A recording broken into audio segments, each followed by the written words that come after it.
ज्ञान विज्ञान संजीव होते जिथे योग विद्येस सामर्थ्य येते जिथे मानवाला मिळे मोक्ष गाथा तुझ्या पायरीसी सदा नम्र माथा नवी फूल अश्वत्थ वृक्षास आले जिथे गीत भूमी सवे वेद झाले तुझ्या शब्द शब्दात सायुज्य नाथा तुझ्या पायरीसी सदा नम्र माथा तुझ्या मंदिरियार्थ जीवास तृप्ती तुझ्या दर्शने लोक स्वानंद घेती श्रुती धन्य झाल्या तुझे गीत गाता तुझ्या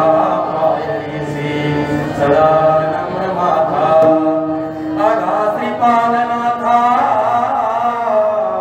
आगा रामदासा आगा नारायणा आगा रोहिदासा कृपा पात्र केले मस्तकी ठेवून आता तुझ्या पायरीसी सदा नम्र माथा वक्रतुंड महाकाय सूर्यकोटि समप्रभ निर्विघ्नं कुरु मे देव सर्वकार्येषु सर्वदा सर्वमंगल्य मांगल्ये शिवे सर्वार्थ साधिके शरण्ये त्र्यंबके गौरी नारायणी नमोस्तुते महायोग पीठे तटे भीमरथ्या वरं पुंडरीकाय दातु मित्रे समानंदं समानंदकन्दं परब्रह्मलिंगं भजे पांडुरंगं पांडुरंगा करू प्रथम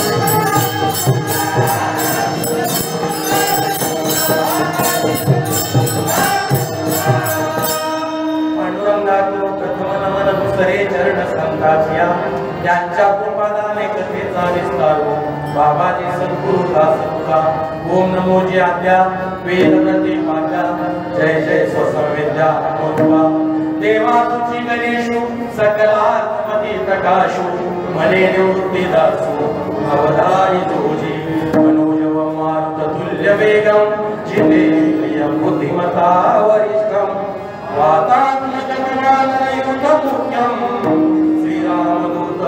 शरणं प्रपद्ये अलंकापुरी पुण्यभूमि पवित्र तिथे नांदतो ज्ञानराजा सुपात्र दयान्विता महापुण्यराशी नमस्कार माझा श्री गुरु ज्ञानेश्वराशी ओम नमो ज्ञानेश्वर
तुमचा दास त्याची आस पुरवावी तुमचा लागलो कवन झालो चराचरी. 2 मिनिटाचं आपण भजन घेऊया. इकडं भरपूर जागा आहे कारण मागच्या लोकांना जागा नाही. आता कार्यकर्ते सांगून थकले तर तुम्हाला जेवढ्यांना शक्य होईल त्यांनी पुढे या. गण गण गणात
पहिरा दाविती लेखने अदृश्य दर्शने संतांचे त्यांचा महिमा काय वर्णुनी पामर नकळे साचार ब्रह्मादिका.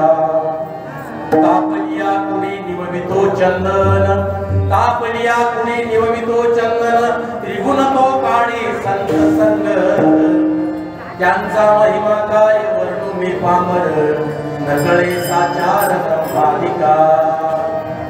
माय बापे पिंड पाळीयाला माया माय बापे पिंड पाळीयाला माया जन्म मरण जाया संत संग त्यांचा महिमा काय वर्णुनी पामर नकळे साचार ब्रह्मादिका.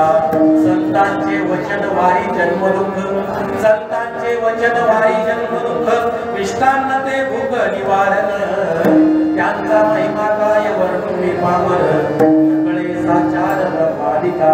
तुका मने जवळी न पाचारिता जावे तुका मने जवळी न पाचारिता जावे संत चरण भावे निघावया त्यांचा महिमा काय वर्णुनी पामर नकळे साचार ब्रह्मादिका. विठ्ठल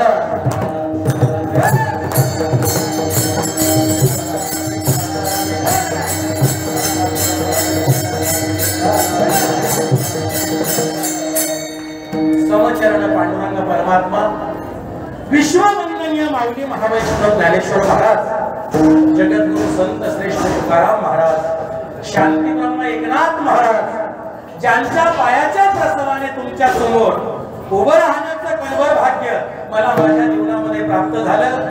जीवनाच्या प्रवासामध्ये लागलेले समर्थ सद्गुरु स्वानंद सुख निवासी सच्चिदानंद संत श्रीपाद बाबा संत रामदास बाबा ज्यांचा 147वा प्रगट दिवस आहे ते अनंत कोटी ब्रह्मांड नायक राजाधिराज योगीराज परब्रह्म अष्टसिद्धी स्वतःकडे प्राप्त असणारे एक महान संत कलियुगामधील विदर्भाची पंढरी म्हणून गणल्या गेलेल्या शेगाव नगरीमध्ये आजच्या दिवशी 147 वर्षापूर्वी देवीदास पाटील पातुरकर यांच्या घरी एक सोहळा आहे, ऋतुशांतीचा सोहळा आहे आणि त्या सोहळ्याच्या निमित्ताने अन्नदानाचा कार्यक्रम आहे आणि अन्नदान चालू आहे। भोजन करणारी मंडळी प्रसाद घेत आहेत आणि भोजन संपन्न झाल्याच्या नंतर त्या पत्रावळ्या उचलून एका कोपऱ्यामध्ये अशा टाकल्या जात आहेत। तर त्या पत्रावळीवर जे भाताचे शीत आहे ते शीत एक आवलिया पूर्ण विवस्त्र अवस्थेमधला एक महात्मा की ज्याचंच नाव संत गजानन महाराज आहे, तो आवलिया त्या ठिकाणी त्या उष्ट्या पत्रावळीवरचे शीत वेचून खाताना बंकटलाल महाराज यांच्या दृष्टीस पडलेला आहे। त्यांनी त्याला उठवलं आणि सांगितलं, महाराज जेवायला चला, पंक्तीमध्ये बसा। पण महाराजांनी ते नाही म्हणून सांगितलं आणि त्याच पत्रावळीवरच्या ते उष्ट अन्न ते सेवन करत होते। या एका गोष्टीपासून या धर्ममंडपामध्ये बसलेल्या प्रत्येक माणसाने हा उपदेश घ्यायचा आहे की आपल्याला लागेल तेवढं घ्यावं, पोट भरेल तेवढं पोटभर अन्न सेवन करावं, पण आपल्या ताटामध्ये जे अन्न आहे ते अन्न परब्रह्म आहे। परब्रह्म म्हणजे ईश्वराचं मूर्तिमंत स्वरूप आहे। आपल्या ताटावरचा एक सीन सुद्धा वाया गेला नाही पाहिजे एवढी शपथ आजच्या 147व्या प्रगट दिनाच्या दिवशी आपण घेऊया। कारण मी पंक्तीमध्ये इथं पाहिलं नाही, पण आता लग्नाचा पिरियड चालू झालेला आहे आणि लग्नाच्या पिरियड मध्ये सध्या पंक्तीची सिस्टीम बंद झालेली आहे जवळजवळ, आणि मग दुसरी सिस्टीम आहे त्याचं नाव बफे सिस्टीम आहे आणि त्या सिस्टीम मध्ये माणसाला डबल पंक्तीमध्ये किंवा डबल घ्यायला जायची लाज वाटते, म्हणून तो ताटभर घेतो आणि त्यातलं जवळजवळ 50% अन्न ज्याला परब्रह्म म्हटलेलं आहे ते परब्रह्म असणार आपण काय करतो, आपण म्हणजे तुम्ही आणि मी काय करतो, त्याची नासाडी करतो। कल्पना करा, तुम्ही दररोज जेवण करता, किती वेळा करता? मी 2 वेळा करतो, तुम्ही किती वेळा करता? 2 वेळा, काही मंडळी 3 वेळावाली असते, बरोबर आहे का? लहान मुलं म्हणल्यानंतर त्यांचं सारखं चालू असते। पण अन्न सेवन करत असताना एक श्लोक म्हटला जातो बघा, तुम्हाला आठवतो का नाही मला माहित नाही। वदनी कवळ घेता नाम घ्या श्री हरीचे, सहज हवन होते नाम घेता मुखाचे, जीवन करी जीवित्वा अन्न हे पूर्ण ब्रह्म, उदर भरण नोहे लालिजे यज्ञ कर्म। कल्पना करा, ज्या भाताच्या उष्ट्या पत्रावळीवरचे शीत महाराजांनी वेचून घेतले, आज त्याच महाराजांच्या दरबारामध्ये ज्या ठिकाणी महाराज प्राण प्रतिष्ठित झालेले आहेत त्या ठिकाणी लाखो लोकांना सुग्रास अशा प्रकारचं अन्नदान त्या ठिकाणी होत आहे। म्हणून आज आपण प्रतिज्ञा घेऊया की मला जे माझ्या पोटाला लागेल ते मी भरपूर जेवण करेन, पण मी माझ्या ताटावरचं एक शीत सुद्धा आज वाया जाऊ देणार नाही आणि माझ्या बाजूला बसलेल्यांना जाऊ द्यायला सांगणार नाही।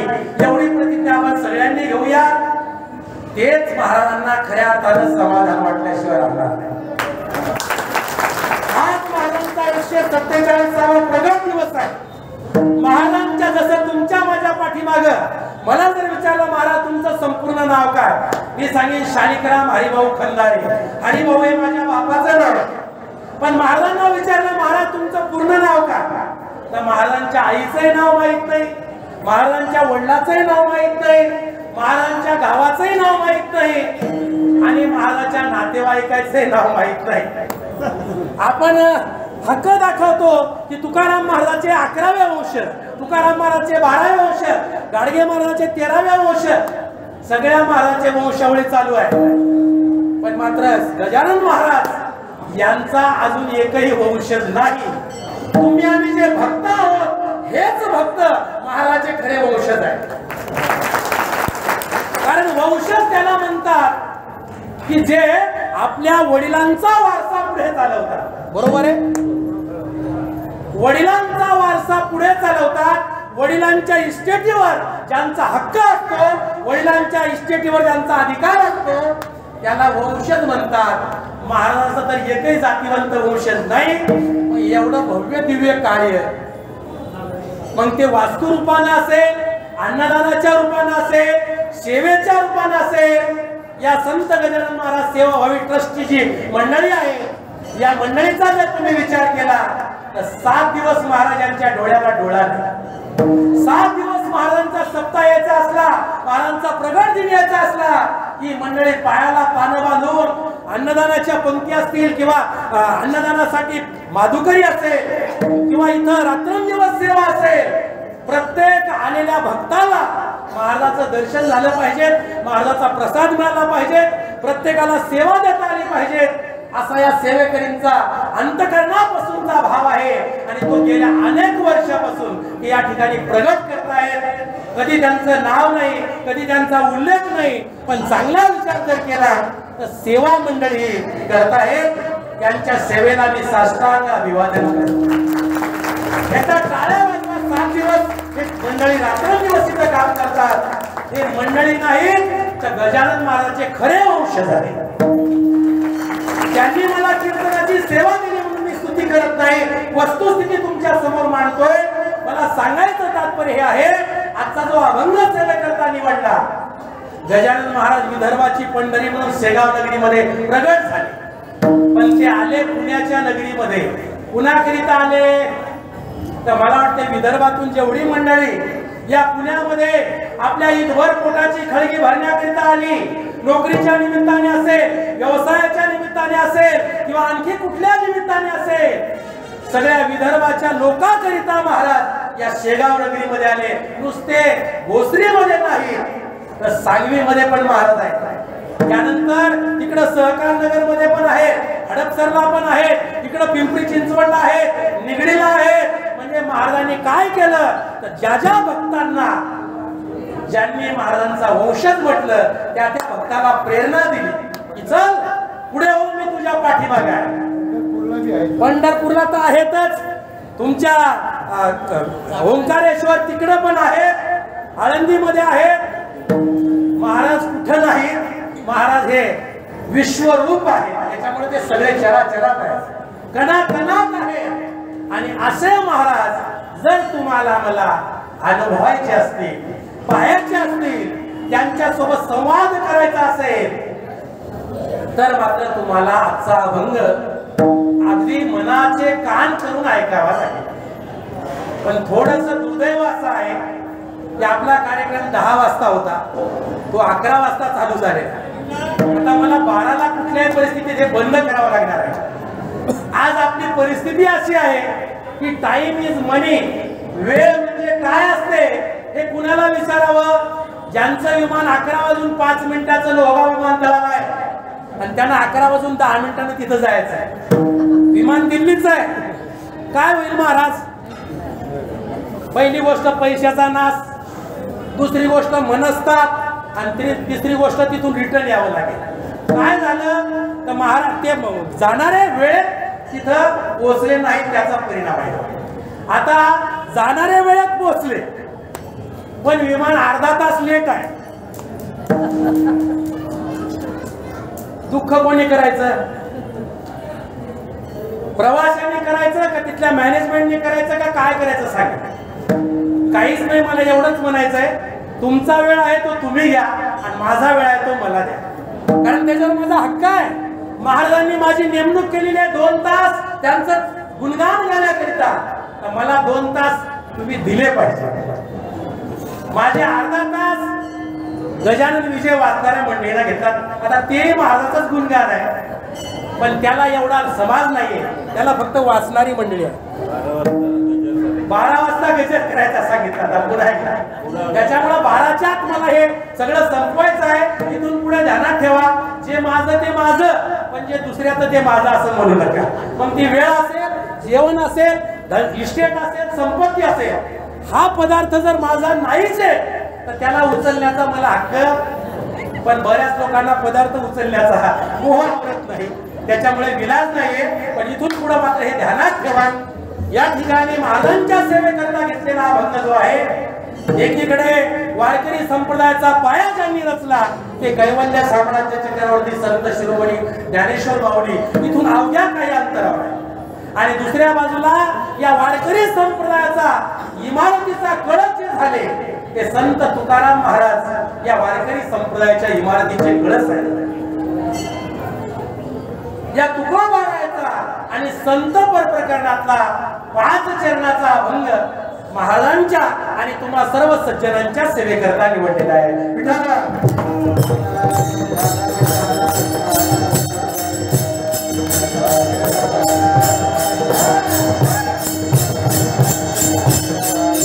या अभंगाचा प्रतिपाद्य विषय असा आहे की संत महात्म्याचं सामर्थ्य तुकाराम महाराज या अभंगामध्ये वर्णन करतात. आता संत आणि देव यातला फरक काय आहे? संत गजानन महाराज देव आहेत का संत आहेत? 137 वर्ष झाले, सांगा देव आहेत का संत आहेत? संत आहे. पण माझ्या दृष्टीनं संत तुकाराम महाराज हे देव आहे, कारण त्यांनी एका व्यक्तिमत्वाला, त्या व्यक्तिमत्वाचं नाव मी लिहून आणलेलं आहे. त्यांना प्रत्यक्ष त्यांनी पांडुरंगाचं दर्शन, बापूराव काळे नावाचे सद्ग्रस्त वारीला पंढरपूरला गेले. पण आता पंढरपूरला गेल्यानंतर काही मंडळीची घाई करतात, ते इतर आपल्या सहकार्यांचा विचार करत नाही. मगाशीच आमच्या बायकोनं रस्त्यावर चालता जाता ते ग्रंथ वाचला आणि त्याच्यात तिनं असं सांगितलं की एक माणूस आपल्या बायकोला लेकराला घरी ठेवून महाराजाच्या दर्शनाला, तर त्या महाराजांनी त्याला स्पष्ट सांगितलं की तुझी बायको कोणून तू इथं आला, हे काही मला मान्य झालं.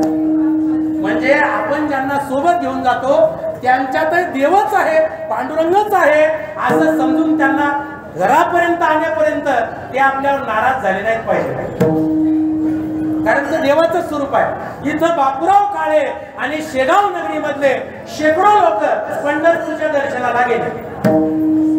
दर्शनाला गेल्यानंतर चंद्रभागेत स्नान केलं आणि काही मंडळी घाईघाईनं पांडुरंगाच्या दर्शनाला निघून गेली. दर्शन झालं का?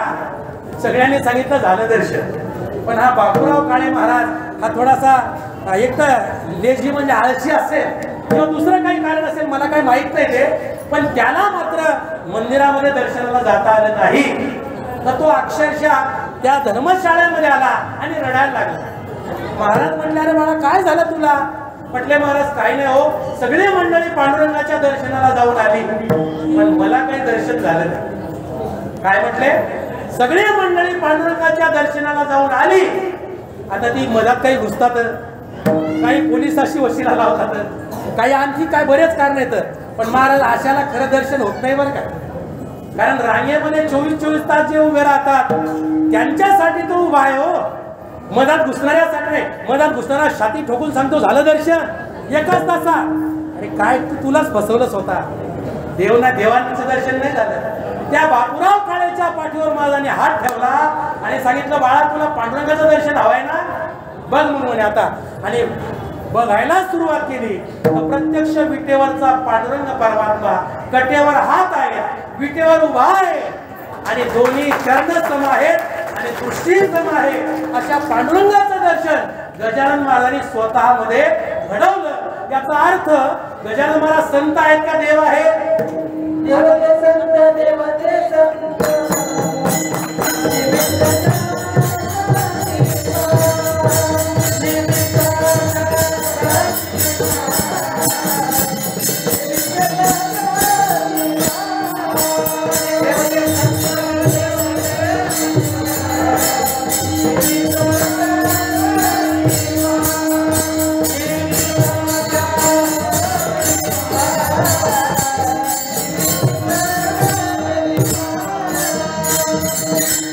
देवते संत, देवते संत, निमित्त त्या प्रतिमा. दुसरं उदाहरण असं म्हणतात, बंकटलालाच्या शेतामध्ये, तुम्ही आता दासगणू या ग्रंथाचं पारायण केलेलं आहे, त्या शेतामध्ये महाराजांना हुरडा खाण्याची इच्छा झाली आणि मग सगळे मंडळी हुरडा खाण्याकरिता गेले. खाली असा तो पेटवला त्या ठिकाणी असा त्याच्यावर हुरडा भाजायला सुरुवात केली पण वर मात्र आगीमोळ होतं. सगळे मंडळी पळून गेले आणि सगळं आगीमोळ महाराजांच्या अंगावर येऊन पडलं. आता आगीमोळ चावलेली किती माणसं आहेत तिथं मला चावलं म्हणून मी हातवर करतो. आगीमोळ चावल्यानंतर गुदगुल्या होतात का काय होतं महाराज? त्या एका माशीमध्ये तुम्हाला आडवं पाडण्याची ताकद आहे बरं का. इतकं जबरदस्त त्या आगीमोळाची आग आहे आणि ती आग त्या दिवसापुरती नाही तर ती कायमस्वरूपी उन्हाळा आला त्या अंगात आग होते. मला सांगायचं तात्पर्य महाराजांच्या सगळ्या अंगावर त्या माशा चावतायत. सगळे मंडळी पळून गेले. महाराज एकटेच तिथं आहेत आणि त्यांचं भजन चालू आहे. जे आपण बघा तुम्हाला इकडे येण्याकरिता भजन केलं गणगण गणात बोलते. या भजनामध्ये काय ताकद आहे हे महाराजांनी दाखवून दिलं. एकाही माशीच्या त्या विषाचा परिणाम महाराजांच्या अंगावर झाला नाही. कल्पना करा महाराज देव आहेत का संत आहे. रेल्वे गाडी चालू आहे. महाराज महिलांच्या डब्यात बसलेले आहे आणि तिकीट मास्टरने महाराजांना त्यांचा अपमान करून खाली ओढून स्टेशनवर उतरवून दिलेला आहे आणि गाडी चालायला तयार नाही. कशामुळे झालं तर महाराजांकडे कर्तुम अकर्तुम अन्यथा कर्तुम शक्ती या तीन शक्ती फक्त देवात आहे. कृष्णाने गोवर्धन आपल्या करंगळीवर उचलला. आपल्याला 1 किलोचा दगड तरी उचलता येते का? त्यानं गोवर्धन उचलला. हरिभक्तपरायण महाराज रंगावरून सांगतात ही शक्ती कोणती आहे तर ही शक्ती फक्त देवात असू शकते. त्यानं 12 कोस अग्नी गिळून टाकला. ही शक्ती कोणात आहे? फक्त देवात आहे. महाराजांनी ती रेल्वे आपल्या कर्तुम अकर्तुम अन्यथा कर्तुम शक्तीने थांबवली. तो तिकीट मास्तर त्यांना प्रणाम करतो महाराज बसा. महाराज बसायला तयार नाही. शेवटी सगळ्या लोकांचा विचार महाराजांनी केला. रेल्वेत बसले आणि रेल्वे गाडी चालू झाली. याला काय म्हणा नवे नवे टाकळीकर महाराज यांचं बार्शी टाकलेला कीर्तन आहे. आता पूर्वीचे महाराज घोड्यावरून प्रवास करत होते. आता हे घोड्यावरूनच करतात पण आता वेगळे घोडे आले आहे का. फॉर्च्युनर काय काय तुम्हाला नाव माझ्यापेक्षा चांगले आहे हे घोड्याचे. तो एवढा घोडा जबरदस्त होता. टाकळीकर महाराज हे त्या काळामध्ये महाराजांना 147 वर्ष झाले आणि त्या काळामध्ये कीर्तन करत होते. कशाकरिता तर फक्त आपला उदरनिर्वाह करण्याकरिता, चरितार्थ चालवण्याकरिता, पोट भरण्याकरिता. आणि ज्या वेळेला महाराजांचा आणि त्यांचा सामना झाला त्यावेळेला त्यांनी टाकळीकर महाराजांना भर कीर्तनात सांगितलं की टाकळीकर महाराज पोट भऱ्या कीर्तनकार म्हणून समाजात प्रगट होऊ नका. म्हणजे कीर्तनाबद्दल आता लोक जे म्हणतात पैसे घेतात अमुक करतात तमुक करतात. महाराजांनी एका कीर्तनकाराला केलेला हा उपदेश आहे की कीर्तन प्रवचन हे पोट भरण्याकरिता नाही तर धर्म जागवण्याकरिता आहे. धर्माचे पालन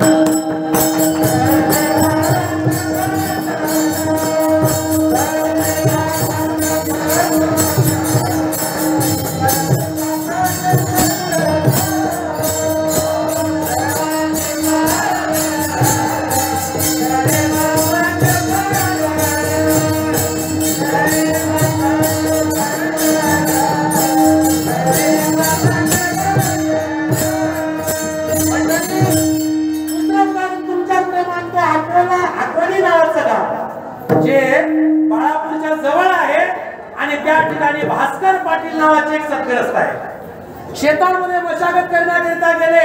एका चरवीमध्ये पाणी आणलं आणि महाराजांची स्वारी त्याच दिशेने निघाली. तसं पाहिलं तर तो कोरडो भाग आहे आणि महाराजांनी त्या भास्कर पाटलाला पाणी मागितलं. पाणी काय बिस्लरीतलं नव्हतं. 20 रुपये घेतले. निसर्गाने दिलेलं फुकट पाणी होतं पण भास्कर पाटलाने त्याला पाणी तर दिलंच नाही पण त्याची निंदा केली. म्हणले तुम्ही उघडे नागडे हिंडता भिकाऱ्यासारखे याच्या घरी त्याच्या घरी जाता. तुम्हाला काय रोग आला का? तुम्ही काय काम करता? नको नको ते सुनवलं.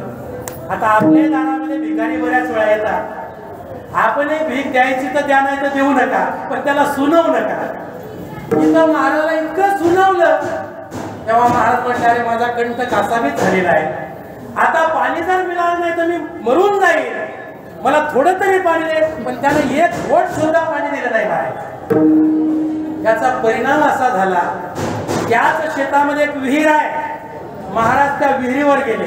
तो म्हणतो, ओ महाराज, हे जाऊ नको तिकडे बाबा, कारण त्या विहिरीला पाण्याचा थेंब सुद्धा नाही. पण महाराजांनी ऐकलं नाही. ते डायरेक्ट गेले त्या विहिरीवर बसले आणि त्या विहीर मातेला प्रार्थना केली की हे माते, सजन कसायला तूच मास विकू लागलस ना, विठ्ठला, पांडुरंगा, अरे चोखोबाची ढोरं तूच ओढलीस ना, माझ्या मीराबाईचा विषाचा प्याला तूच पिला ना. मग पांडुरंगा इथं अर्थ केलं, अरे मी एकटा नाही, लाखो जीव तहानेने तळमळत आहेत. खरंच जर मी तुझा भक्त असेल तर या विहिरीमध्ये पाणी येईल महाराज. आणि तुम्हाला पटणार नाही, त्या विहिरीमध्ये खालून जवळजवळ 7.5 हॉर्स पॉवरची मोटर लागावी एवढा झरा निर्माण झाला. अजूनही त्या विहिरीचं पाणी आटलेलं नाही. तुम्हाला बघायचं तर तुम्ही जाऊ शकता. मग या विहिरीमध्ये थंड उन्हाळ्यामध्ये पाणी निर्माण करणारा संत आहे का देव आहे? देव आहे. म्हणजे संत आणि देव.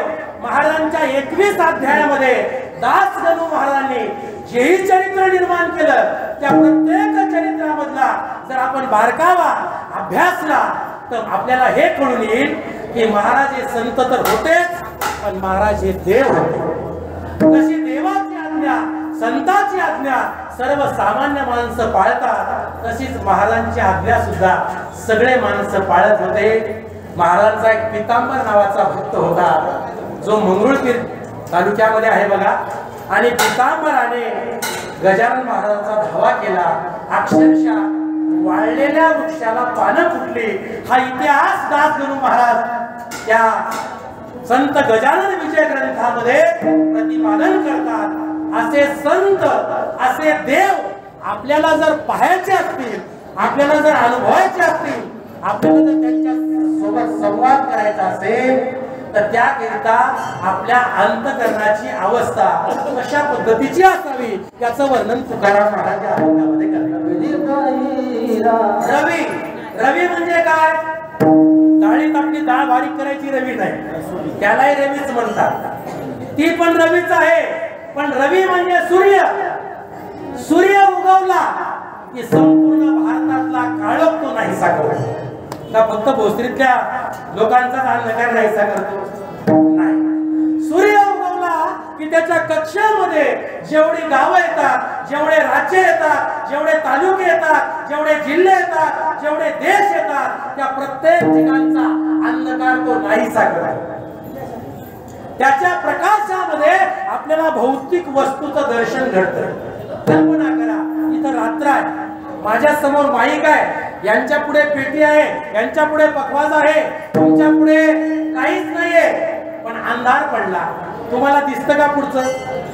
नाही दिसत, कारण आपण काय वटवाघूळ सारखे नाही. त्यांना रातचं दिसतं, आपल्याला दिसत नाही.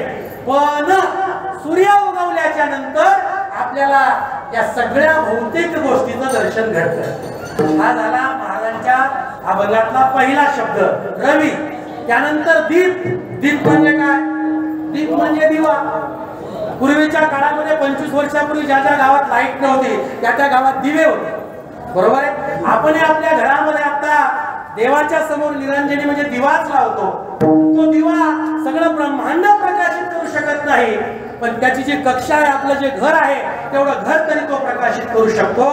ही दिव्याची ताकद आहे. आणि तिसरा आहे हिरा.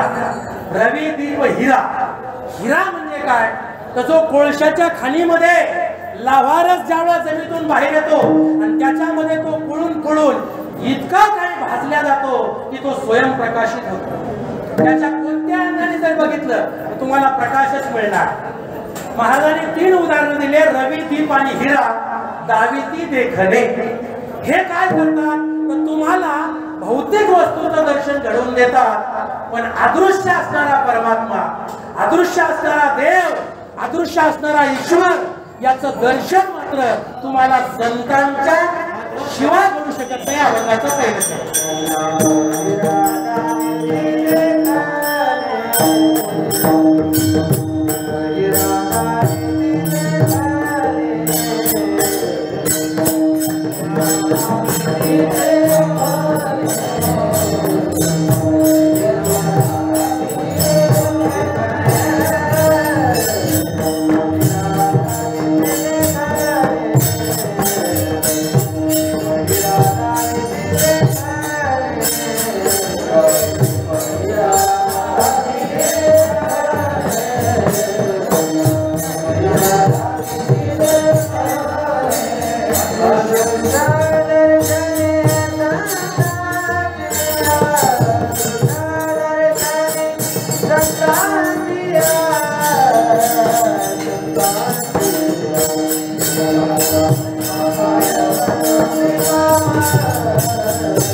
पहिली गोष्ट देव आहे का नाही असता तर जसा या माणसाला दिसला असता तसा आपल्यालाही दिसला असता ना.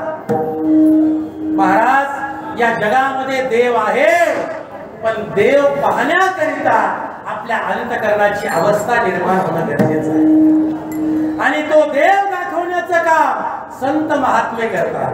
आता तो कसा करतात थोडक्यात सांगतो. इथून पुढचं प्रमाण डबल घेऊ नका कारण वेळ फार कमी आहे. 20 मिनिटं आपल्याकडे आहे आणि आपल्याला काही डबल प्रमाणात आटवायचं नाही बरं. रवी दीप हिरा दाविती देखणे अदृश्य दर्शने संतांचे. आता या धर्ममंडपामध्ये हवा आहे का नाही. समजा हे पंखे बंद केले तर काय होईल आपल्याला गरमपणा जाणवेल. गरमपणा हवा इथं नाही का हवा आहेच पण ती आपल्याला जर अनुभवायची असेल तर पंखा लावा लागेल. पंखा लावला की थंडगार हवा लागेल. अरे वा काय थंडी हवा आहे राव. कूलर लावला की वा म्हणजे हवा नाही का हवा आहे. डोळ्यानं दिसते का. मी आता जे बोलतो हे शब्द आहे हे शब्द जर तुम्ही पकडायचे म्हटलं तर तुम्हाला पकडता येतील का नाही पकडता येणार. पण इथं जर रेकॉर्डिंग सिस्टीम असेल तर रेकॉर्डिंग सिस्टीम मध्ये शब्द पकडता येतील. शब्द हे अव्यक्त आहेत का व्यक्त आहेत हे व्यक्त आहेत पण त्यांना पकडण्याची रीत या सिस्टीम मध्ये आहे. मला सांगायचं तात्पर्य या हार्मोनियम मध्ये हे वडलं भाता ओढला की त्यातून स्वराची निर्मिती होते. ते स्वर दिसतात का पण कानाला ऐकू येतात का नाही. स्वर आतापर्यंत पाहिले का महाराज पेटी मास्तर तुम्ही. याला सा म्हणतात याला रे म्हणतात याला ग म्हणतात याला म म्हणतात. हे सगळं कानावर आहे ना अवलंबून का पाहिलं नाही तर मग एखादा रे काढून दाखवा त्यातला. रे पेटीत नाही का आहे पण तो दाखवता येत नाही तो अनुभवायचा आहे. मृदुंगामध्ये त्यांनी थाप टाकली की तो विठ्ठल नावाचा ध्वनी येतो. ऐकायचं का तुम्हाला ऐकायचा विठाला.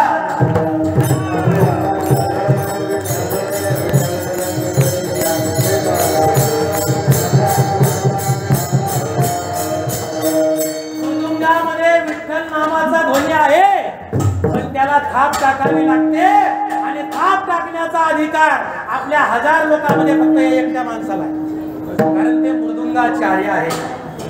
त्यांनी गुरुकडे मृदुंगाचे बोल घेऊन बरंच घासलेला आहे सेवा केलेली आहे. इंद्रायणीच्या तीरावर जर तुम्ही गेले कधी तर रात्री 4-4 वाजता मुलं रियाज करताना पाहतात का तर तो रियाज म्हणजे विठ्ठलाचा जो काही बोल आहे तो त्याच्यामध्ये आहे पण तो प्रगट आहे का गुप्त आहे. आता एखाद्या माझ्या माताने मेहंदी लावली का हाताला जरा हाताला मेहंदी लावली असेल तर हात वर करा. हा या मुलीने लावलेली आहे बघा. मेहंदी के पत्तों में लाली है वो भी अपने आप छुप जाए. मेहंदीचे पानं त्याचा रंग कसा असतो पाहिले का. पाणी मेहंदीचं झाड पाहिलं का कसा असतो रंग हिरवा पण त्याला कुटल्यानंतर आपल्या हातावर लावल्यानंतर त्याचा रंग कसा होतो. मेहंदी के पत्तों में लाली है वो भी अपने आप छुप जाए. तसं देव तिकडं नाही तो तुमच्या मध्येच आहे.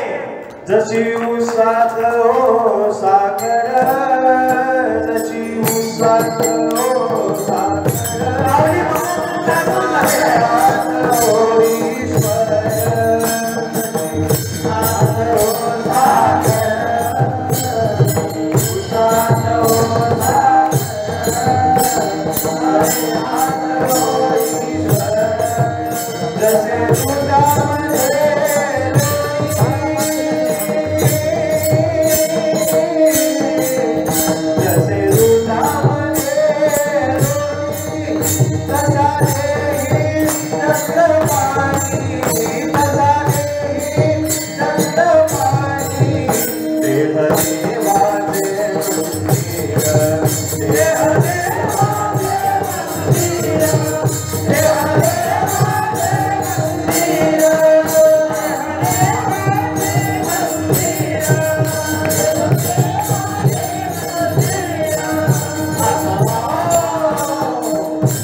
आता विलास नाही. या ठिकाणी प्रमाण घेतलं देह देवाचे मंदिर आत आत्मा परमेश्वर. आपलं हे शरीर चालते कशामुळं? नाक आपला श्वासोच्छवास करतो कशामुळं? आपले कान ऐकतात कशामुळं? हे शरीर काम करते कशामुळं? चाले हे शरीर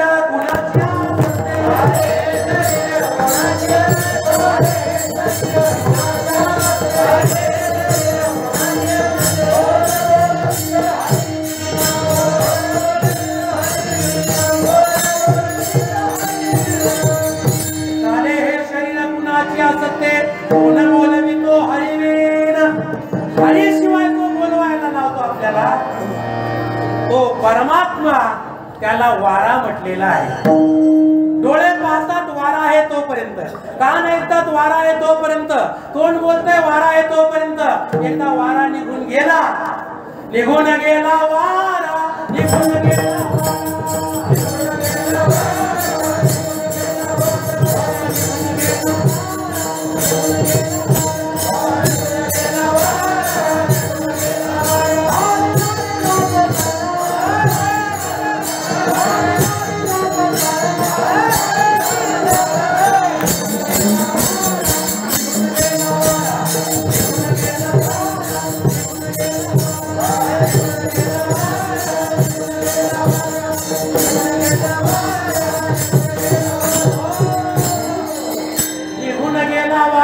खाली राहिला पसारा.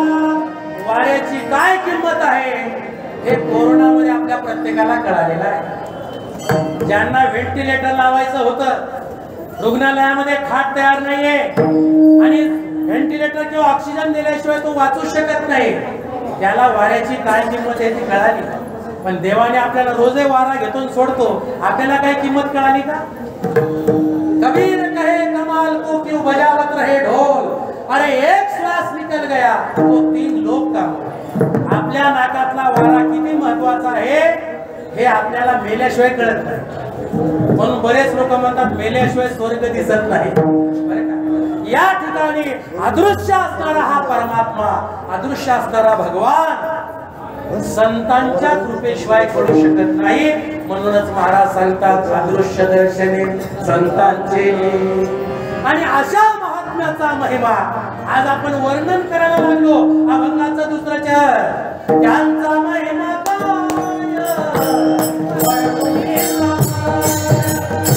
त्यांचा महिमा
पाण्यात आला.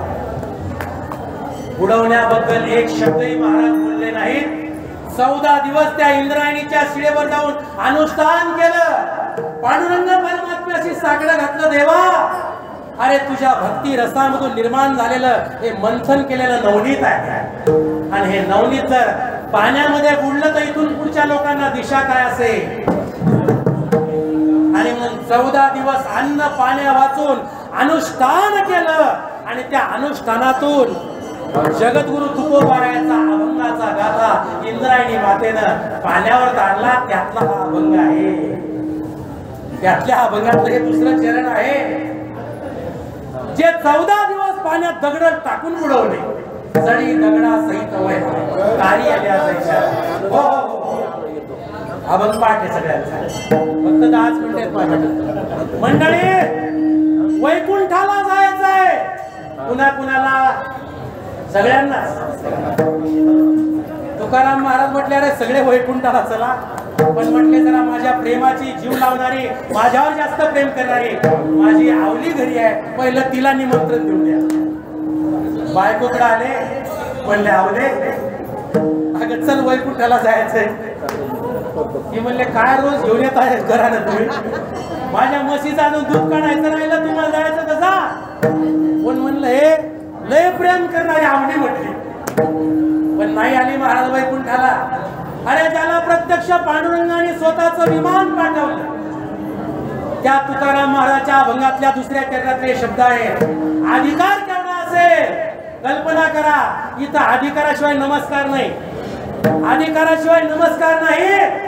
तुकोबारायला विमान पाठवलं तरी महाराज म्हणतात माझी काय लायकी आहे का? ती लायकी देवाची आहे बसण्याची.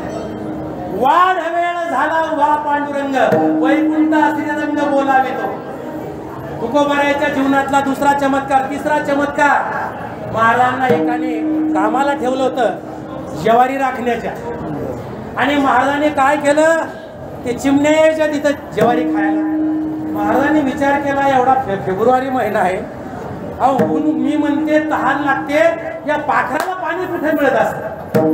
मग हे ज्वारी राखाय ठेवलेले महाराज यांनी काय केलं, त्या कुंभाराकडे गेले आणि एक एक मडकं आणलं छोटं छोटं, आणि प्रत्येक ते कणीस होतं ना महाराज, ते धांडा होता ना, त्या धांड्याला प्रत्येक 2-2 धांड्यामध्ये एक एक मडकं बांधलं. आणि रोज महाराजाची ड्युटी काय, इंद्रायणीत जायचं, पाणी घ्यायचं आणि ते मडके भरून टाकायचे. कुणाला पाणी पिण्याकरिता?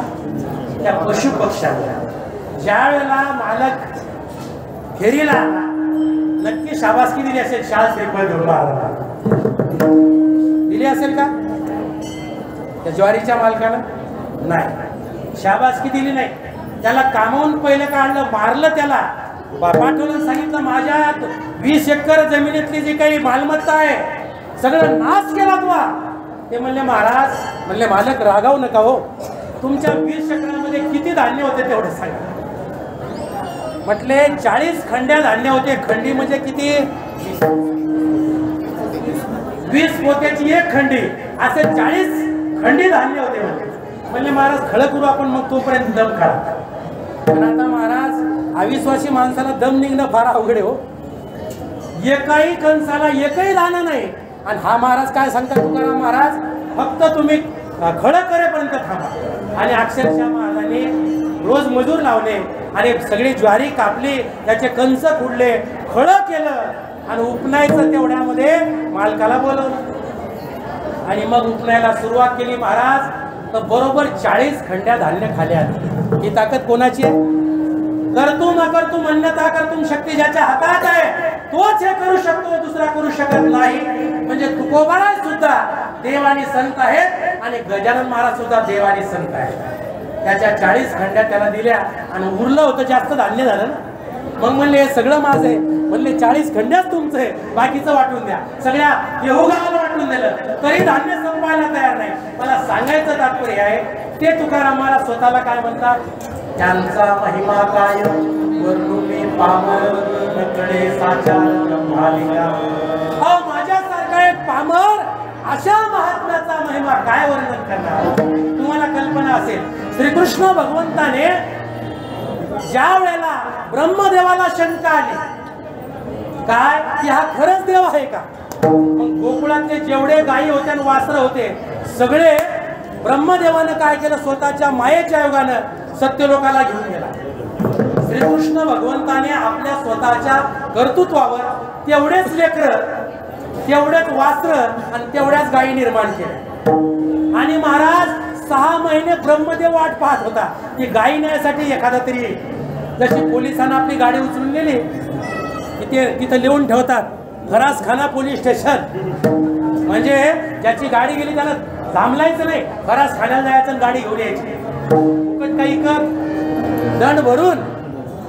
महाराज तसं ब्रह्मदेव वाट पाहत होता, एवढ्या गायीने एवढे लेकरांनंतर एकदा तरी पाहायला ये. पण ह्यो स्वतः देव होता ना महाराज, त्याच्यामुळे यानं स्वतःच्या कर्तृत्वानं ती लेकरं निर्माण केली, स्वतःच्या कर्तृत्वानं गायी निर्माण केल्या. एक नाही अनंत ब्रह्मांड उदरी असे अनंत ब्रह्मांड निर्माण करायला. याला जाणण्याकरिता ब्रह्मदेव गैरहजर होता. याला जाणण्याकरिता इंद्राला सुद्धा गोवर्धनाची पूजा करायची का इंद्राची करायची? कृष्णाने सांगितलं दे बाबा, अहो गोवर्धन आपल्या गायीला चारा देतो, तो इंद्र काय देतो म्हणे, त्याच्यापेक्षा आपण यावर्षी गोवर्धनाची पूजा करू. आणि गोवर्धनाच्या पूजेकरता गेले, इंद्राला राग आला, इंद्राने इतका पाऊस पाडला की अख्खं गोकुळ वाहून गेलं महाराज त्या पावसात. तेव्हा देवाने स्वतः त्या गोवर्धन पर्वताला वर केलं आणि स्वतःची करंगळी लावली. आणि त्या करंगळीवर काय केलं, इंद्र जवळजवळ 7-8 दिवस पाऊस पाडत होता, वरुणातलं म्हणजे ढगातलं सगळं पाणी संपलं, पण कृष्णाने करंगळी काय काढली नाही. आपल्यासारखी मंडळी होती त्या काळामध्ये, असे काठ्या लावलेले होते. कृष्ण थोडी करंगळी काढ, सगळे म्हणायचे आपण सगळे जीव काढू काढू काठ्या लावतो आणि यांनी नुसती करंगळी लावली. त्यातला एक बोबड्या होता, तो म्हणला कृष्णा आम्हाला काय ठगवतो का रे, आम्ही काठ्या लावलो दमा आलो आणि तू नुसती करंगळी लावली. म्हणले थांबा मी काढून घेतो. त्यानं करंगळी काढली की तसा पर्वत खाली आला. म्हणजे यांच्या काठ्यानं करंगळी चालत होती, तो पर्वत उचलला होता का देवाच्या करंगळीने उचलला होता? अहो इंद्र सुद्धा गैरहजर होता. महाराज म्हणतात त्यांचा महिमा काय, वर्णू मी पामर न कळे साचार ब्रह्मादिका. ब्रह्मादिकाला इंद्राला सुद्धा त्याचा महिमा कळणार नाही असे महाराज आहेत. एकदा देवाचं भजन, हाताने टाळी, हात वर, डोका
ज्ञान विज्ञान संजीव होते,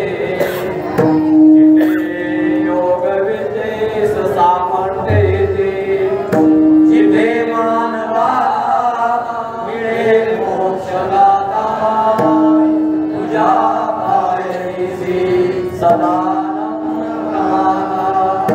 नवे फुलाश्वत वृक्षासनाने तुझे गीत होई सर्वे वेद गाणे, तुझ्या शब्दात सायोजनाता, तुझ्या पायरीसी सदा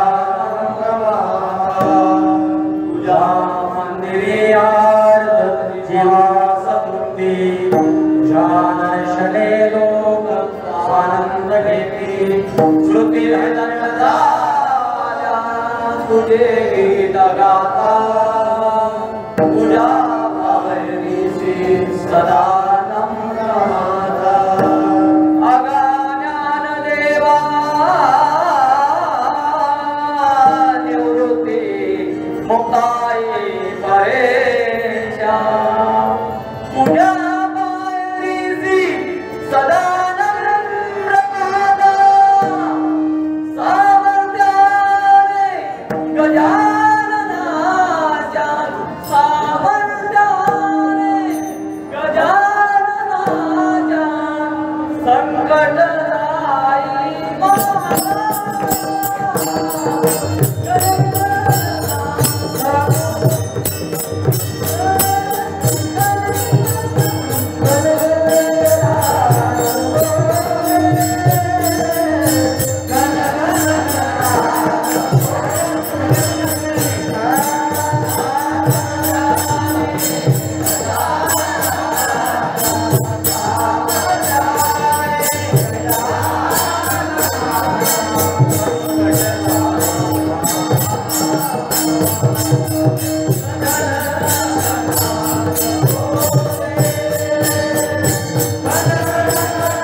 उसाचा रस प्यायला गेला हे सामर्थ्य तुमचं आहे. तुम्ही प्रत्यक्ष परब्रह्म स्वरूप आहात हे जर समाजाला चालना करायला असतं तर तुमची मुलगा नारस्ती केली नसती बाबा. म्हणून एक छोटासा भक्त तुमच्या दारामध्ये याचना करतो आहे. कविता करता आहे भोळाचा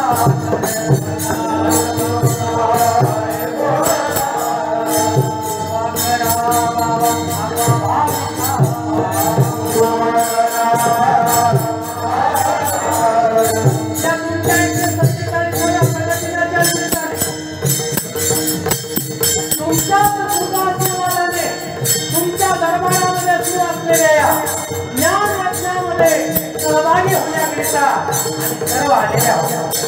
तुम्ही तर गेला साधू संत गेले आनंदी राहिले हरिनामी झाले तुम्ही त्या आनंदाच्या राशीवर जाऊन बसलेले आहात. 147 वर्षापूर्वी तुम्ही या समाजाला दिशा दाखवण्याकरिता अज्ञानामध्ये अंधकारामध्ये जीवनाचा प्रवास करणाऱ्या सामान्याच्या सामान्य भक्तांना अभय देण्याकरिता या लोकांमध्ये आला. तुमच्या पायाला एकच मिळवली आहे. हो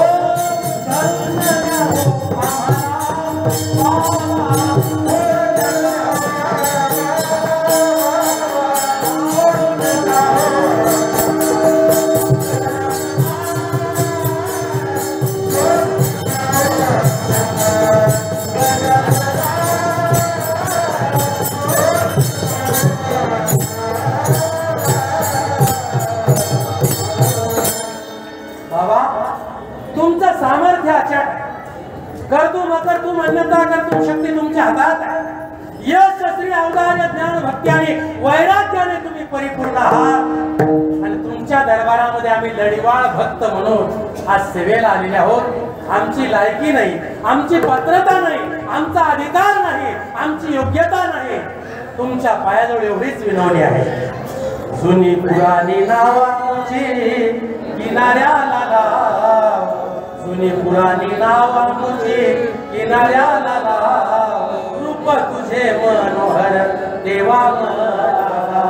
तुमच्या हातामध्ये पुष्प आहे. यानंतर महाराजांच्या प्रगटिनाचा अभंग म्हटला जाईल आणि त्यानंतर तुम्ही सगळी मंडळी पुष्पवृष्टी करणार आहात. चला अभंग कोण म्हणणार आहे ते पुढे या.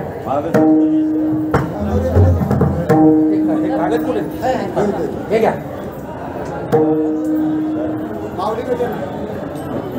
म्हणा अभंग.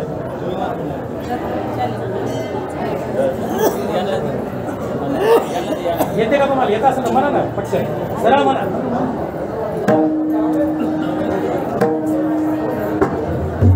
एकच जण म्हणा पुढे होत म्हणा माहिती. अनुरे नुमाजे ब्रह्म व्यापले, अनुरे नुमाजे ब्रह्म व्यापले, लयुपती समान माघ सप्तमी पुण्य दिवशी प्रगटले योगी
लेखने अदृश्य दर्शने संतांचनी यांचा महिमा काय वर्णो मी पामर नकळे साचार ब्रह्मादिका तापलिया कुणी निवमितो चंदन तापलिया कुणी निवमितो चंदन त्रिगुण तो काळी संत संग यांचा महिमा काय वर्णो मी पामर नकळे साचार ब्रह्मादिका 5 चरणाचा अभंग आहे.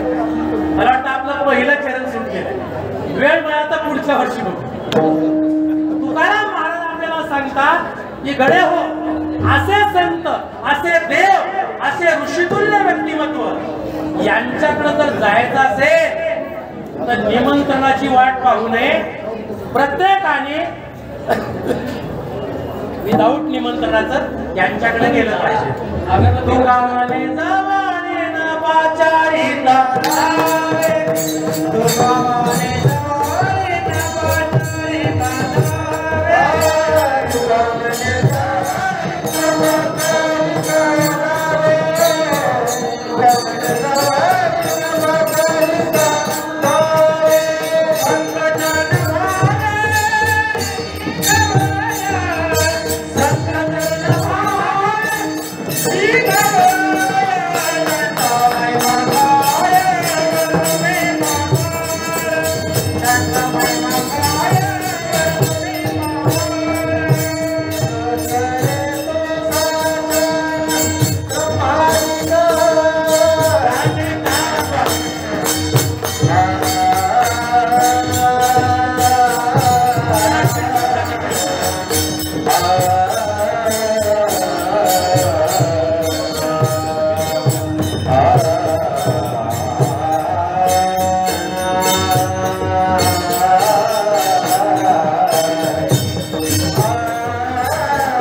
गंधर्वासारखे सगळे गायक आहेत. तुम्ही आम्ही खेळीमेळी गदारोळी या आनंदे या नयनात त्यांनी अतिशय छान साथ केली. त्याच्याबद्दल एकदा सगळ्यांनी टाळ्या वाजवायच्या. नारद महर्षी सारखे मृदुंगाचार्य आहेत. हा संवादिनीची साथ करणारे बाबा अतिशय सुंदर आहे. आणि तुम्ही श्रोते तर इतके सुंदर आहात की एकाच्याही चेहऱ्यावर मला आळस दिसत नाही, झोप दिसत नाही किंवा थकवा दिसत नाही. राजा परीक्षिती सारखे तुम्ही श्रोते आहात. पण दुर्दैव माझा आहे, माझी वेळ संपलेली आहे. जितनी कृपा आपने की, जितनी कृपा आपने की उतनी तो मेरी औकात नहीं. एक कृपा है संत गजानन महाराज की और ये सभी ट्रस्टी मंडली की, वरना मुझमें ऐसी कोई बात नहीं. हरे भरे पेड़ पर सूखी डाली नहीं होती, मुस्कुराते होठों पर कभी गाली नहीं होती. जो बंदा झुक जाए श्री गजानन बाबा के चरणों में, उसकी झोली कभी खाली नहीं. गेल्या अनेक वर्षापासून नेते साहेब असतील, बोबडे साहेब असतील, मुंडे साहेब असतील, या संत गजानन महाराज सेवाभावी ट्रस्टचे सर्व विश्वस्त मंडळी आपल्या सर्वांच्या चरणी साष्टांग प्रणिपात करतो. आणि महाराजांचं स्वरूप समजून तुम्ही लाखो भक्तांना जो काही हा अन्नदानाचा, ज्ञानदानाचा वसा आणि वारसा पुढे चालवत ठेवलेला आहे, तो असाच चालू राहावा. कुठपर्यंत राहावा? मी तर म्हणे आपण संपणार आहे, पण चंद्र आणि सूर्य आहे तोपर्यंत बाबांचा हा प्रगट दिन सोहळा असाच सुरू राहावा. लाखोंच्या संख्येनं इथं दान दिल्या जावं आणि ते दान सत्पात्री व्हावं. मंडळी, आजचं सगळं कीर्तन झालं, पण सध्या 12वीची आणि 10वीची परीक्षा चालू आहे आणि बरेच विद्यार्थी लाखोच्या संख्येनं परीक्षेला बसलेले आहेत. प्रत्येक जण आपापल्या पद्धतीनं पेपर सोडवतोय. हुशार विद्यार्थी जरी असला तरी सुद्धा तो काही ना काही कॉपी करतो. मला दुसऱ्या विद्यार्थ्याचं सांगायचं नाही. आज एका चरणाची कॉपी मी तुमच्या पुढे केलेली आहे. आता रस्टिकेट करणारी मंडळी बाबा आहे, काय शिक्षा द्यायची?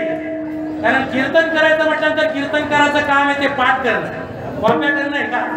पण आता सध्या आमचे टाळकरी मंडळी सुद्धा आणि आम्ही सुद्धा कॉप्या करणं चालू केलेलं आहे. हे माझ्याहून सांगतो. त्यांना पण अभंग पाठवता नसला की लगेच मोबाईल मध्ये अभंग टाकायचा, आखा मोबाईल अभंग दाखवतो आणि शेवटपर्यंत पाहत राहायचं. त्याला कॉपी म्हणायचं का काय म्हणायचं? भागवताकार ते सगळं पाहूनच सांगतात, गाणे म्हणणारे मानव पाहूनच म्हणतात. मी फक्त एका चरणाची कॉपी केली. जी शिक्षा होईल ती शिक्षा मी भोगायला तयार आहे. झालेला कीर्तनरूपी वाक्पुष्प बाबांच्या चरणी समर्पित करतो. सगळे टाळकरी मंडळी, विश्वस्त मंडळी, तुम्ही माझ्या सर्व माता भगिनी सगळ्यांच्या चरणी शब्द सुमने समर्पित करत असताना मला एक अतिशय आनंद आहे. बाबांचा संदेश हाच आहे, सर्व धर्म समभावाची शिकवण. नवे नवे गायीमध्ये, घोड्यामध्ये, कुत्र्यामध्ये देव पहा, ही शिकवण तुम्हाला मला बाबांनी दिली. तर ती शिकवण आपल्याला ज्ञानोबा, तुकोबा, मीराबाई, मुक्ताबाई, जनाबाई, गोरोबा, चुकोबा, गाडगे बाबा, तुकडोजी बाबा, श्रीपाद बाबा, रामदास बाबा या महात्म्याने दिली. एकदा आपल्याला भजन करायचं आहे, पण भजन हात वरून करून करायचं आहे.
सहभागी व्हायचं आहे. हाताने टाळे, मुखाने आरती आणि उभे जे मंडळी आहेत त्यांनी उभ्याने सहभागी व्हायचं. झालेला कीर्तन रूपी पुष्प गजानन महाराजांच्या चरणी अर्पण करून या ठिकाणी सेवेला पूर्ण विराम.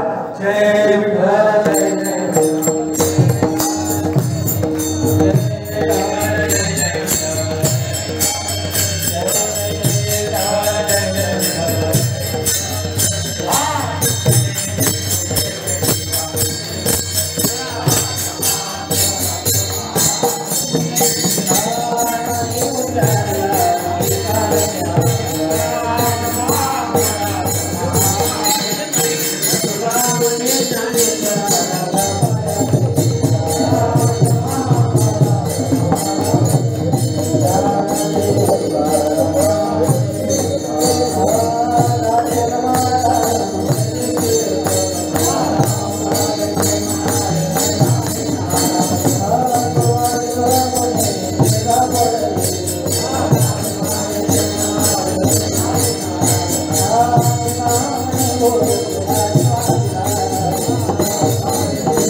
एक मिनिटाची सूचना. एक मिनिट. एक सूचना द्या. सूचना द्यायची बरं ठीक आहे बोला.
फक्त अन्नदानाच्या काही सूचना आहेत त्या 2 मिनिटं देतील साहेब, त्यानंतर आपण उठणार. 2 मिनिटं उठू नका. 2च मिनिटं शांततेनं बसायचं. काही महत्वाच्या सूचना आहेत.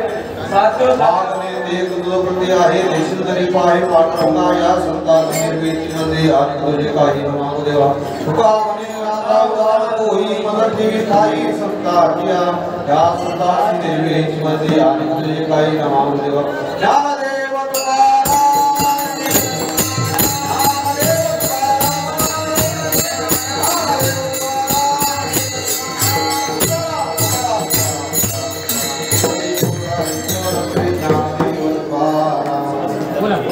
सर्वात महत्वाची सूचना ही द्यायची आहे.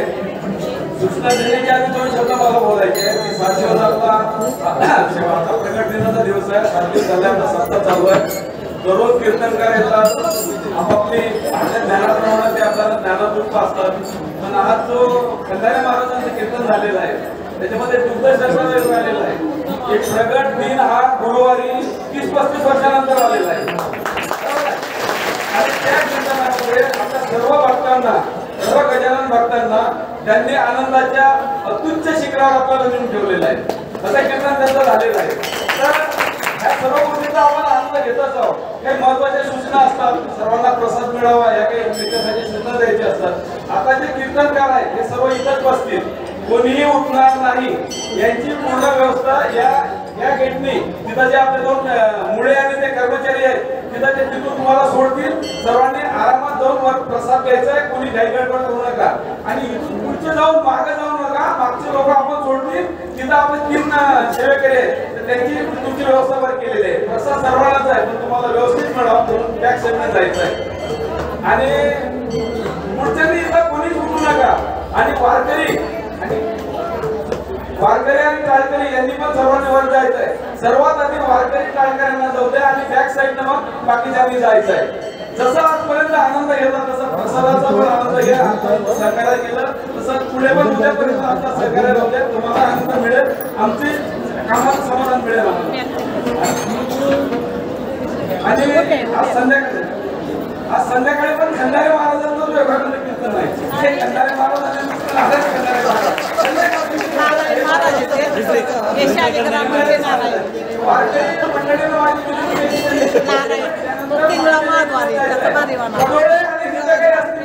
त्यांनी लोकांना थांबून ठेवायचं आहे. म्हणजे वारकरी टाळकरी जातील त्याच्यानंतर बॅक साईडला लेडीजला पाठवायचं आहे. त्यामुळे सर्व व्यवस्थित मिळेल.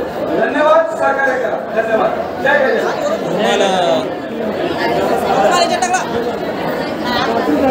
घेऊन जा मार्केटला घेऊन जा. चिंतामण महाराज चिंतामण महाराज चिंतामण महाराज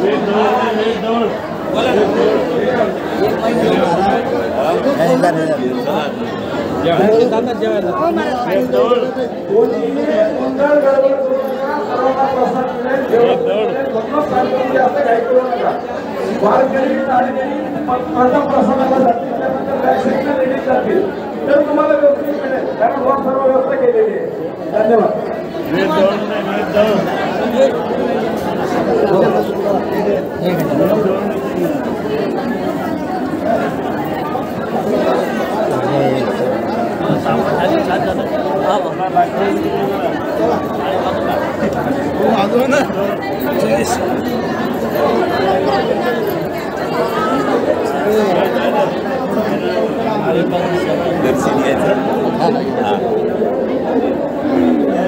पूर्ण म्हणून झालं सर.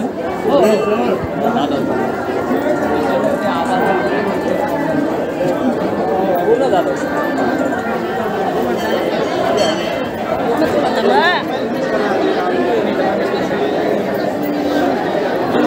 माऊली माऊली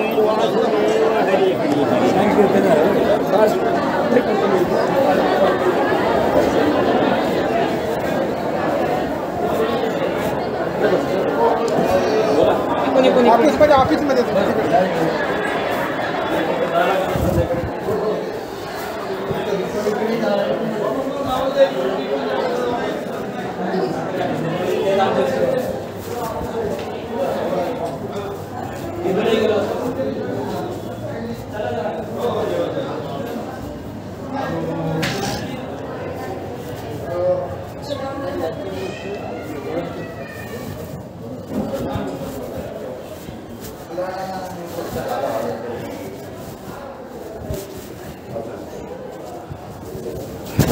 अप्रतिम झाला.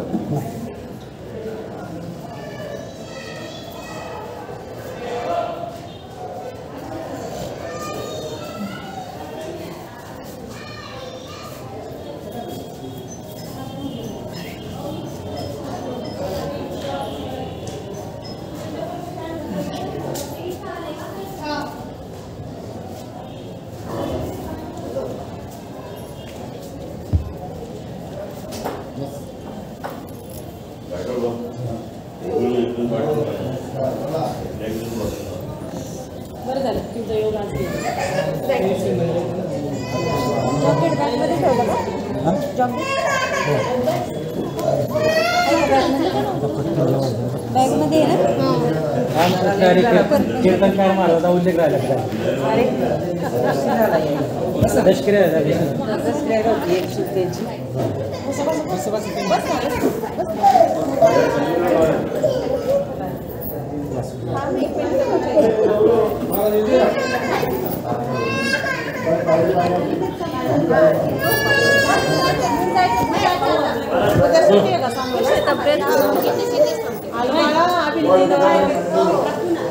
अभिनंदन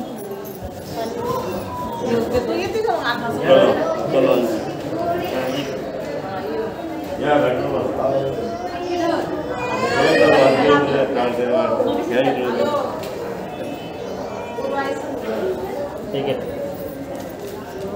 अनंत कोटी ब्रह्मांड नायक महाराजाधिराज योगिराज परब्रह्म सच्चिदानंद भक्त प्रतिपालक श्रीराम निवासी समर्थ सद्गुरु गजानन महाराज की जय. तुमचे झालेशील बोलणं तर माझ्याबरोबर जेव्हा चला प्रसाद घ्या. चला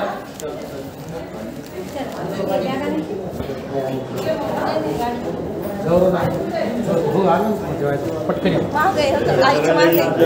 माझ्या मागे गौरव पाठवा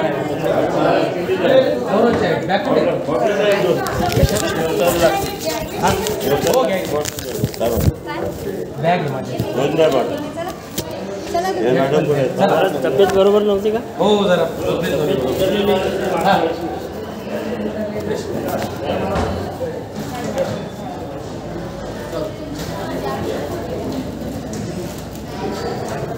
आठवलं त्याला त्यांच्या मागे जायचं कुठे मला माहित नाही. लेफ्टच्या साईड चला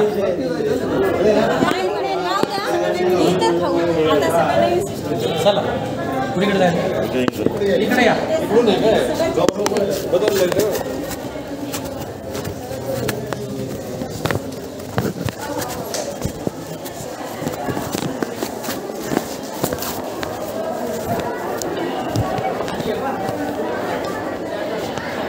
महादेवनगर चालू झालं बरं का आजपासून. बरं बरं बरं हां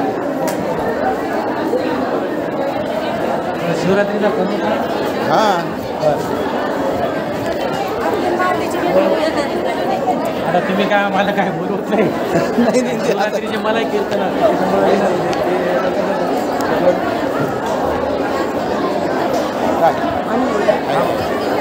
येतो महाराज येतं चालेल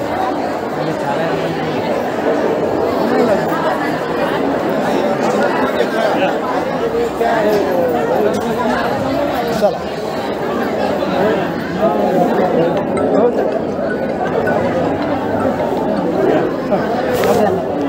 पाच सहा लोक आहेत त्याच्या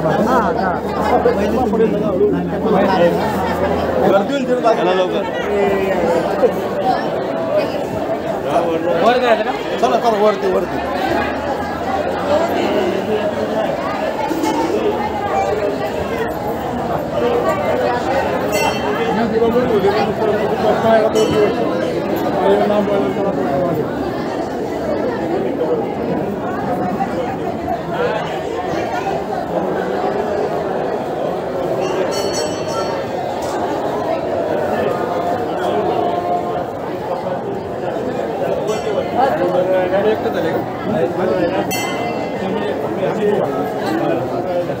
एकदम सर्दी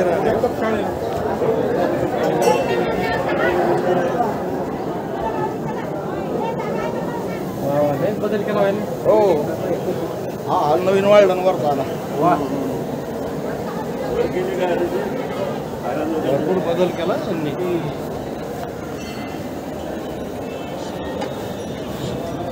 हॅलो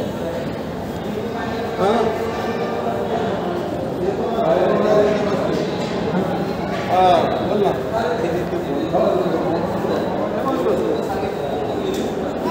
कशाचे पैसे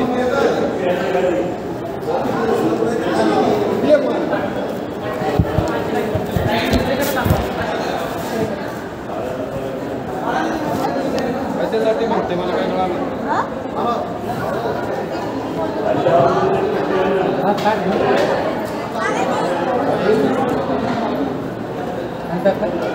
हो लागतं मग त्यांना वेळ पाहिजे थोडं ते रजिस्ट्रेशन करायला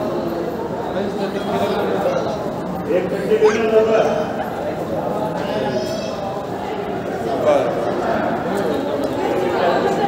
हो हो नाही होईल स्लिप मिळाली ना हां मग नाही शिक्का बिक्का घे त्याच्यावर मग काय प्रॉब्लेम नाही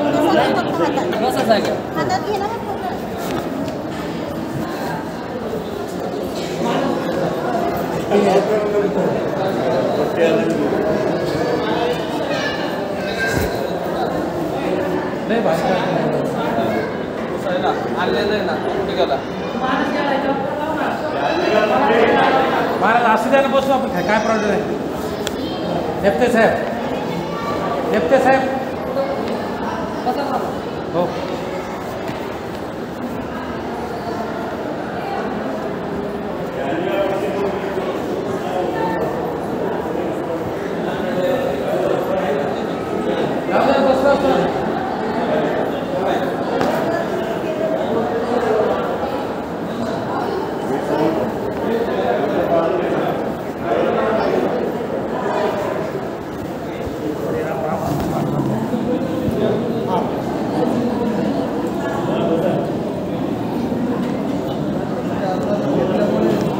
काय झालं माझी पण धावपळ झाली ना माझी धावपळ झाली हां हां हां बरं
हो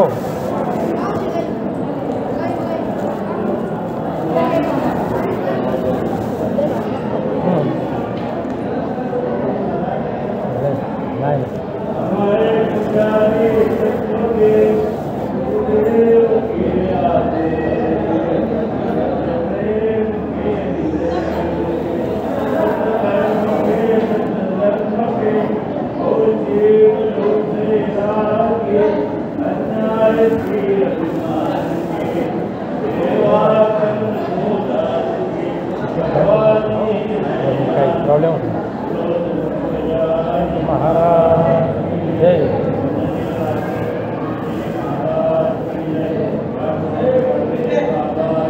जय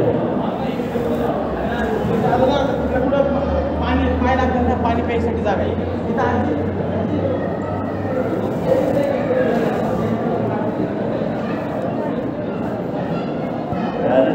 नाही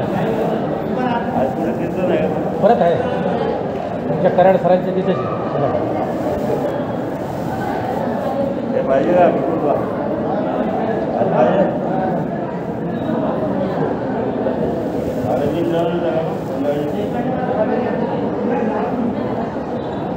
माईबाई म्हणायचं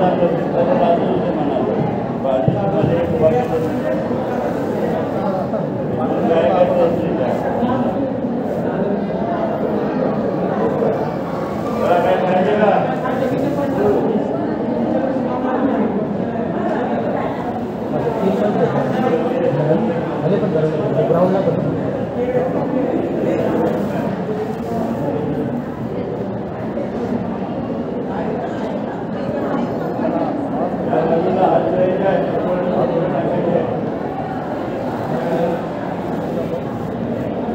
ग्राउंडला पण नाही त्याच्या खाली आहे ना बरं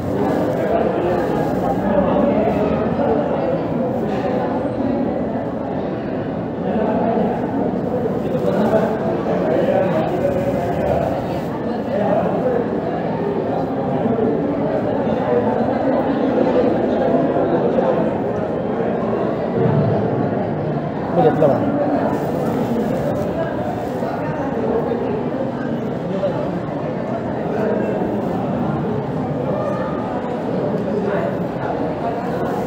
खूप छान झाला प्रसाद मस्त नाही असू द्या ना खूप छान